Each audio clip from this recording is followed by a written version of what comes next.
Hey everybody, it's Master Gallengeist here, bringing you my impressions from the Destiny 2 gameplay reveal that they did today.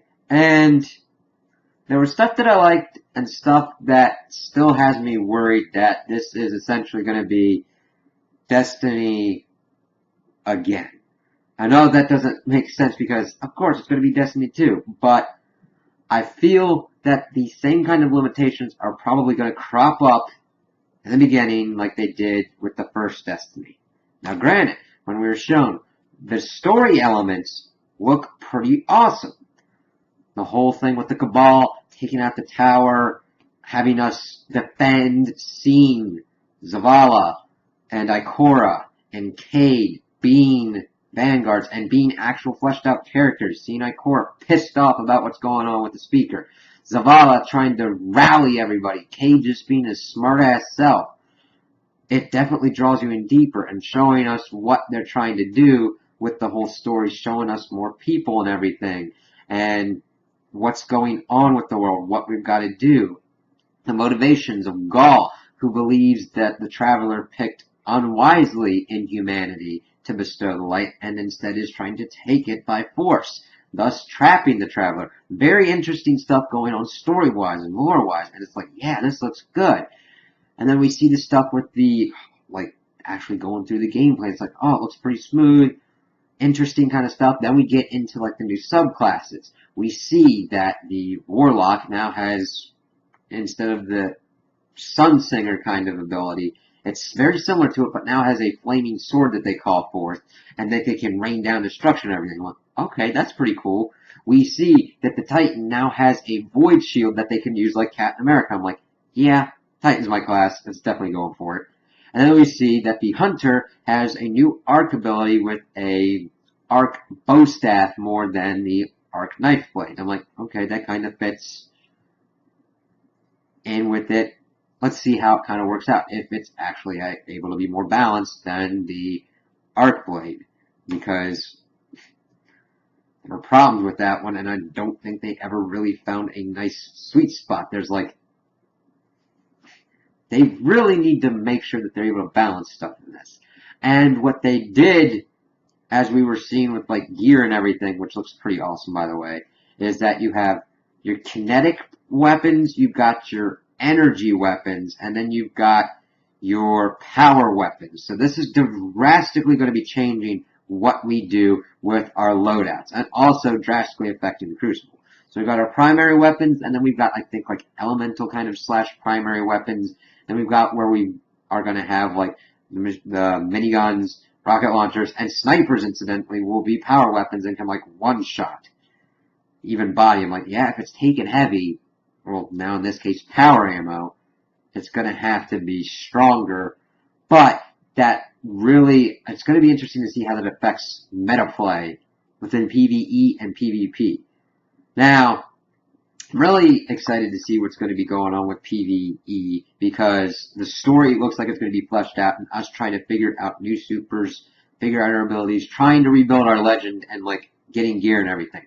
They're kind of mum on the gear, but hopefully they're able to balance it out better-wise between PvE and PvP. That is going to be the crux of the conversation. That was not done within this. They did not say how that is going to work out. I'm like, okay, that's fine. Hopefully they'll reveal it later, and we'll see what's going on. Now, my main issues start cropping up with how they have shown us what's going on with the world. Now, I'm really excited with the story. That, I think, they pretty much nailed. It's like, okay, this definitely looks more interesting than Destiny. A lot more interesting than what happened within Vanilla Destiny. That I'm good with, and I'm happy with. I'm interested to see how the weapon changes play out. That's good. I'm interested to see how our abilities are going to play out. That's good. What really bothers me is that we are now stuck again to what we have shown as our primary 4 locations. Earth again, but this time the European Dead Zone, which is supposed to be the biggest they've ever made. Io, Moon of Jupiter, Titan, Moon of Saturn, and then we've got Nessus, which they didn't really explain where it was at. But it's like, okay, so we moved back to the vanilla Destiny kind of thing of 4 places. Now, granted, there's Earth / Moon, which you can really lump together. Venus, well, no, you can't lump together. You gotta have Earth, Moon, Venus, Mars were your main playable areas. Mercury was only within Trials of Osiris. Granted, I understand that the patrol areas are going to be vastly spread out more, so it could be bigger and there could be more things to do, such as the lost sectors that people will send you on, side quests that they will send you on, which is pretty good, and like all kinds of public events and all kinds of different stuff that's going to be happening there. My issue is that it's just 4 main areas again. They're going to have to really take the story and be able to interweave it between those to understand what's going on. Because we see that each of the vanguards of Selvala, Ikora, and Cade are spread around between the other planets of the solar system. I'm just getting the same vibe that I got off of the vanilla Destiny. And I'm like, okay, I had fun with that. I made great friends with that. That's why I'm going into Destiny 2, to mainly play with my friends. Another thing that we heard is like, strikes are going to be a good thing. Yay! We're only getting 1 raid in the beginning. I'm like, okay, so you're going to set this pattern. That's fine. We'll probably get the stuff with the other DLC and all that, but I was just wondering to see how that was going to go. I'm not really disappointed in that. It's just I'm like, okay, you're following the exact same with vanilla Destiny, which has me worried a little bit. But hopefully it comes in and it's flipped to actually be good this time. But I'm tempering my expectations. I've been through this for 3 years. I understand where this can go. Also that we learned out was that in Crucible, all modes are going to be 4v4. I don't mind this change. I don't know how it's going to truly affect it. My only issue is going to be seeing how they do Trials of Osiris and Iron Banner. Because those modes can just really get messed up. We did not even get into it if they were going to be doing dedicated servers, because the lag and all that is a main issue. Of course, also with how they do meta balances. So we still have a lot of unanswered questions with all that kind of stuff. But another thing that really happened that I'm really happy that they're able to do is that they have brought the social aspect and integrated it better within this game from what we're seeing. They're completely integrating clans in there so you can form clans. You can actually get rewards for being in clans and doing progress and stuff. That is a pretty cool element to incentivize people to get into clans and all of that. That's really cool. Another awesome thing that they're doing is guided games, where it's similar to like looking for group, i.e., say you're a clan, you got 4 people, and you're like, we really need to raid. So you can like put up a thing and like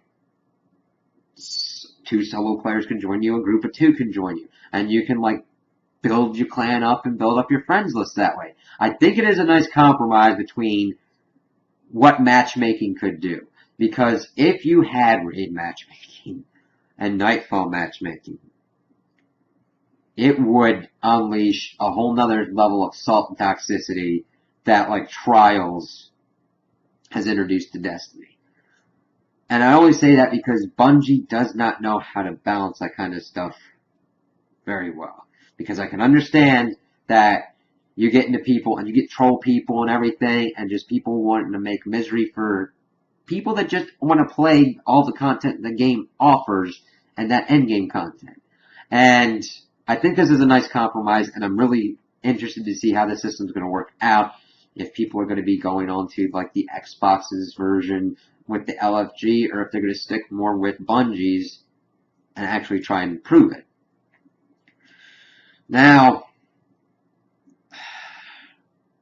we also got into effect of seeing kind of where they want this to go, talking more about like the PC, talking about like the PlayStation 4, not really talking about Xbox very much at all. And I understand that your main platform is PlayStation, and you want to fix it up with all the stuff with the PC.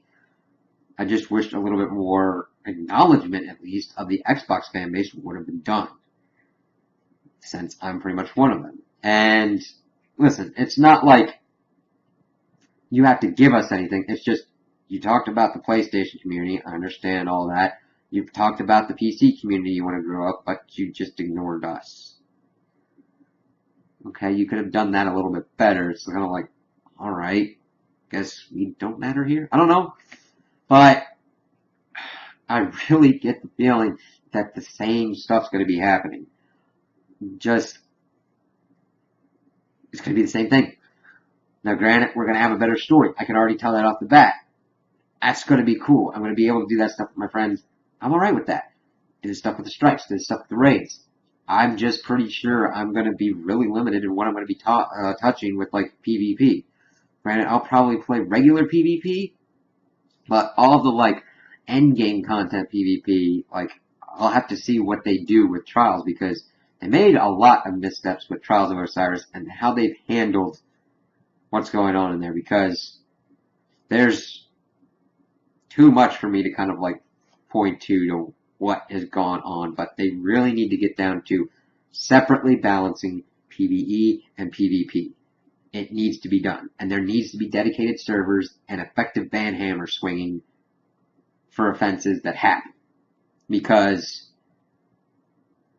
it would have had a pass if it was just console only game. Once you get PC involved, there's going to be shit going on that ain't nobody going to know what's going on.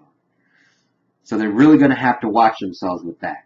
I just am wanting to see how they're able to react to the community's interactions with this game, and how they're able to effectively listen to 3 separate groups and make sure that they are all fulfilled in what they're trying to do. Now, I am excited to do these new things with my friends and go through these story missions and get cool loot and everything, but they didn't really tease out more of the stuff that we really need teased out. We're probably going to get more information at E3, and probably that's where they're going to drop the information of when the beta is going to kick off, because they teased it a little bit, saying that it'll be happening over the summer, but I think that's where they're going to kind of nail it down.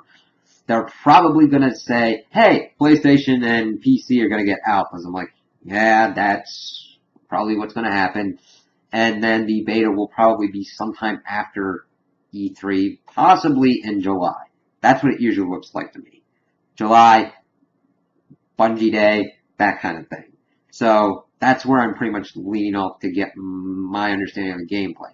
And from what I saw from the gameplay trailer, it looks like they're keeping it well on dot of what Destiny 1 did, which I have no problem. It had great gameplay. As long as it's got great story and enough content to fill, I'm alright with that. Now granted, I know this was just teased pretty much just to show us kind of the direction that they're going, and I'm like, cool. I just have in the back of my mind, okay, are you going to be able to make sure that our content is able to be in a place that we don't eat it in a month and are dry for the next 5 after, like, everything's said and done? Because we know that they're probably going to drop the first patch of DLC like at the end of the year, similar to Dark Below. Hopefully that carries us further and they're able to... This is what I would like to see happen. We've got enough content for the launch in September to carry us pretty much to around December. That'll fit good, because I'm even stretching that with what was going on with Vanilla Destiny, but that was because of the RNG. Hopefully it's content and not RNG drops that get us to that point. Then that should carry us for about another 2 to 3 months. And then, of course, that does us again to the next DLC drop. And then that should carry us to when we get the next big expansion for Destiny 2. That's what I'm hoping. That they're able to build the content, be able to even work in live events to extend content. They're like, well, our player base is kind of getting a little bit antsy. Why don't we do a live event or something like this? And are able to do that because they've got all different kinds of studios going on with this.